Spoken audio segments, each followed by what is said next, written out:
হাদিসে পাওয়া যায় বনি ইসরাইলের একজন বদমাশ ছিল, বদমাশ, যে নিজেকে নিজে মানুষ ভাবতো না, বলতো আমার চেয়ে কুকুর উত্তম, আর নিজেকে নিজে বলতো আমি কুকুর ইনসান। কেননা তার কর্ম এরকম ছিল যে প্রতিদিন সে ব্যভিচারের পিছনে, জিনার পিছনে বর্তমান টাকায় 50 থেকে 60 লক্ষ টাকা খরচ করত। আল্লাহ তাকে টাকার পাহাড় দিছিলেন। তো একদিন এক মেয়েকে ধরে নিয়ে আসছে, কামরায় ঢুকায়া দিয়া বলছে আমি প্রস্তুতি নিয়ে আসতেছি। যখন প্রস্তুতি নিয়ে আসছে তো দেখতেছে কোনায় বসা কাঁদতেছে, যারো কাতার কান্না, অজোরে কাঁদতেছে, বলতেছে কাঁদিস কেন? জোর করে তো আনি নাই, টাকা দিয়া নিয়ে আসছি। তো মেয়েটা বলতেছিল শুন কিফিল, তার নাম কিফিল ছিল, কিফিল, শুন কিফিল, আমি বাজারি মেয়ে না, আমি পেশাগত মেয়ে না যে আমার এটা পেশা বা আমি বাজারি। আমি কোনো প্রয়োজনের কারণে অপারগ হয়ে তোর হাতে ধরা দিছি। তো বলছে তাইলে কাঁদিস কেন? বলছে এটাই তোকে শুনাইতে চাইতেছি, কেন কাঁদি? বলতেছে কাঁদতেছি এই জন্য যে আমার এই চেহারাটা যিনি তৈরি করছেন, যার কাছে আমি একদিন অবশ্যই ফিরে যাব, ওই আল্লাহকে কালকে এই চেহারাটা কি করে দেখাবো? মনে হয় বুঝাইতে পারি না আপনাদের। বলতে দেরি, কিফিলের দিল ফেরা যেতে দেরি হয় না। সে বলছে তুই একদিনের কারণে এতটুকু কাঁদতেছিস, আর এটা তো আমার অভ্যাস, তো আমার কি হবে? তার দিল ফেরা গেছে। সে টাকার থলি হাতে উঠায় দিয়া বলছে বোন, তোর গায়ে আমি হাত দিব না, কিন্তু একটা অনুরোধ করব, আমি তওবা করলাম, তুই চোখের পানি দিয়ে আল্লাহকে একটু বইলা দে।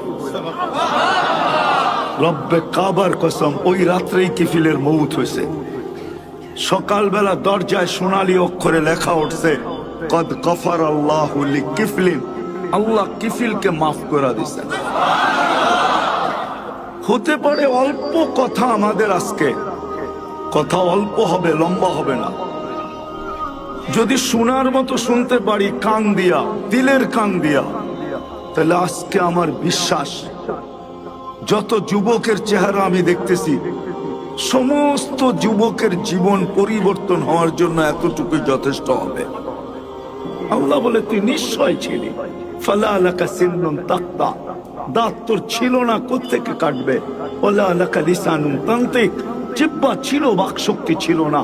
ওয়ালা লাকা উযুনুন তাসমা, কান ছিল, শ্রবণ শক্তির কার্যকারিতা ছিল না। ওয়ালা লাকা আইনুন তানদুর, চক্ষু ছিল, দৃষ্টি শক্তির কার্যকারিতা ছিল না।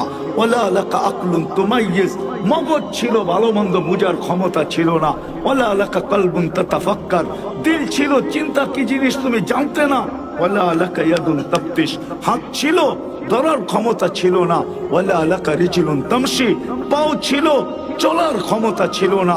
কুনতা সাগীরা, বড় ছোটই ছিলা। কুনতা যায়ীফা, বড় দুর্বলই ছিলা। কুনতা জাহিলা, বড় অজ্ঞই ছিলা। তারপরে জিজ্ঞাসা করে আলাইসা কাযালিক, এরকম কি ছিল না? না ছিলাম না। কে সাজাইছে? এজন্যই আমার কথা শুরু এটা। যুবককে যৌবন দিয়ে সাজাইছেন, নারীকে নারীত্ব দিয়ে সাজাইছেন, পুরুষকে পুরুষত্ব দিয়ে সাজাইছেন। শুধু এইখানেই শেষ না, সাজায় ছেড়া দেয় নাই। সাজানোর পরে যেইখানে দাঁড় করানোর দরকার ওইখানে না দাঁড় করায় দিছে। যেইখানে দাঁড় করাইলে ভাগ্য খুলবে, শুধু সাজায় জঙ্গলে ছেড়া দেয় নাই। আল্লাহ নিজের কুদরত দ্বারা, রহমত দ্বারা মুসলমানের ঘরে আইনা রেখা দিয়েছে। আজকে তো ইসলামের কদর আমাদের কাছে নাই। ইসলামের কদর যদি থাকতো, চলেন একটু পরে বুঝাবো। ইসলামের কদর যদি থাকতো, আজকে হয়তো বুঝে আসতেছে না, কিন্তু একদিন বুঝে আসবে ইসলাম কি জিনিস। আজকে যুবক বোঝে না, আজকে মুসলমান বোঝে না ইসলাম কি জিনিস। একদিন বুঝবে, সত্য বুঝবে। শুধু মুসলমান বুঝবে না, সমগ্র জগৎ বুঝবে, সারা দুনিয়ার মানুষ বুঝবে যে ইসলাম কি জিনিস। সারা দুনিয়ার মানুষ যেদিন আল্লাহ হুকুম দিবে যে কাগজে মুসলমান ছিল তাকেও বাহির করো।